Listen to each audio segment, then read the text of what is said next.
మా ఫ్యామిలీలో మా పెద్ద బాబు ఆర్ పాప ఒక డిసీజ్ కండిషన్ తోటి ఎఫెక్ట్ అయ్యింది. నాకు నెక్స్ట్ బేబీ అలా ఎఫెక్ట్ అవ్వకుండా ఉండడానికి ఏమైనా చేయవచ్చా?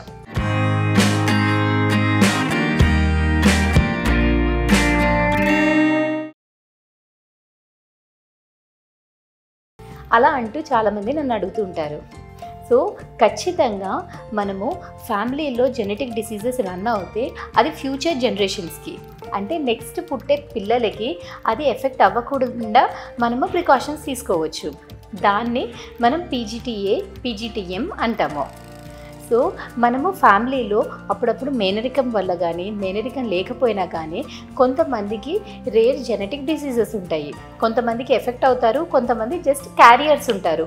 అంటే మదర్లో అండ్ ఫాదర్లో ఆ జీన్ ఉంటుంది, కానీ వాళ్ళు నార్మల్ లైఫ్ లీడ్ చేస్తారు. కానీ వాళ్ళిద్దరికీ పుట్టే పిల్లల్లో ఆ 2 జీన్స్ కలవడం వల్ల డిసీజ్ వచ్చే ఛాన్స్ ఉంటుంది. సో అలాంటి కండిషన్స్లో మనం ఐవీఎఫ్ చేసి మనకి ఆ పర్టికులర్ జీన్ అనేది ఆ ఎంబ్రియోలో ఉందా లేదా తెలుసుకోవచ్చు. అలా తెలుసుకొని ఆ ఎఫెక్ట్ కాని ఎంబ్రియో ట్రాన్స్ఫర్ చేయడం వల్ల మనకి పిల్లలు హెల్తీగా పుడతారు. ఆ జెనెటిక్ డిసీజ్ అనేది మనకి ఫ్యూచర్ జనరేషన్స్కి పాస్ అవ్వకుండా ఉంటుంది.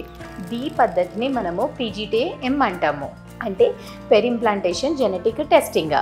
ఈ కండిషన్స్ వల్ల కొంతమందికి ఫ్యామిలీలో ఫెమిలియల్ డిసీజెస్, అంటే కంటిన్యూస్గా జెనెటిక్ డిసీజెస్ తరాలుగా జెనెటిక్ డిసీజెస్తో సఫర్ అవుతున్న వాళ్ళకి మనము నెక్స్ట్ జనరేషన్కి కిడ్స్ ఎఫెక్ట్ కాకుండా మనం హెల్ప్ చేయవచ్చు.